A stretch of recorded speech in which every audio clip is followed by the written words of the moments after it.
Ito na yung resulta sa ni-repair nating wing chair sofa mga ka-idol. Ito makikita nyo kung paano ko to ginawa.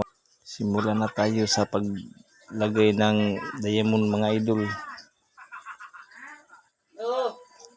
Sukatin natin mga idol. Kailangan magkapareha yung sukat niya mga idol. Para sa design niya. Tapos natin yung guhitan ng diamond mga idol. Bubutasan na naman natin yan mga ka-idol.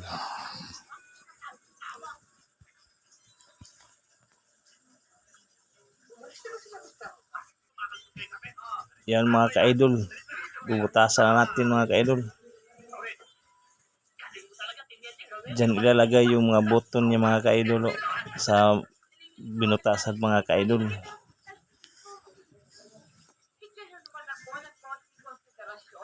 Para ka lang naglalaro nito mga idol.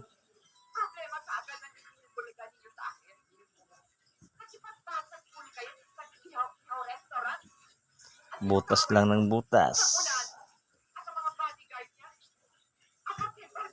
Kuti ito tatabuhin mga idol.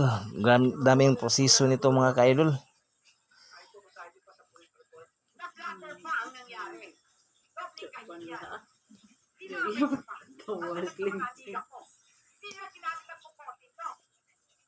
Yan mga ka-idol, tapos na mga ka-idol.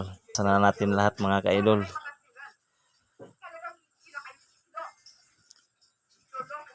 Ito na mga ka-idol, binabalot na natin. Ganito ang pagbalot mga ka-idol. Kailangan mga ka-idol sa sentro ng butas mo ilagay yung mga button niya mga ka-idol.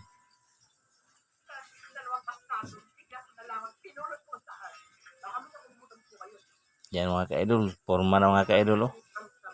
Ganda na mga ka-idol.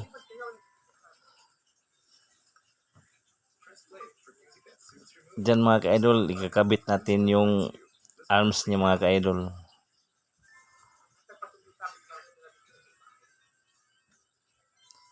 Wing chair po ito mga ka-idol.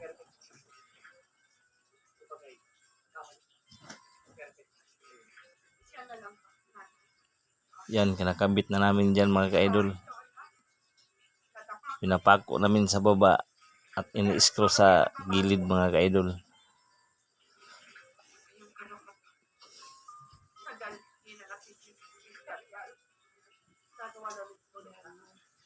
Hindi pwede itong mga ka-idol pag wala kang helper mga ka-idol.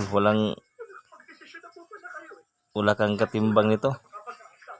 Mahirap to gawin mga ka-idol.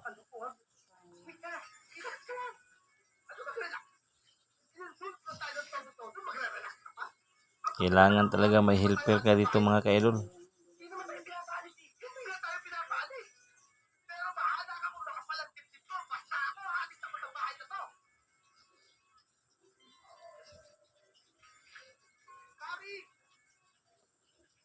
Malapit na ito matapis mga ka-idol. Kunti na lang. Ito mga ka-idol. Tapos na mga ka-idol.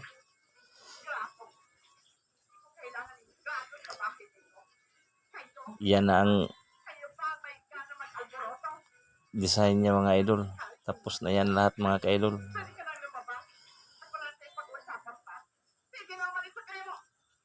Salamat nga pala sa panonood mga ka-idol at sa suporta ninyo mga ka-idol. Thank you for watching mga ka-idol.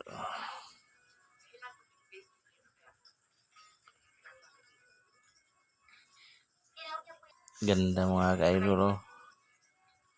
Ganda ng design niya mga ka-idol.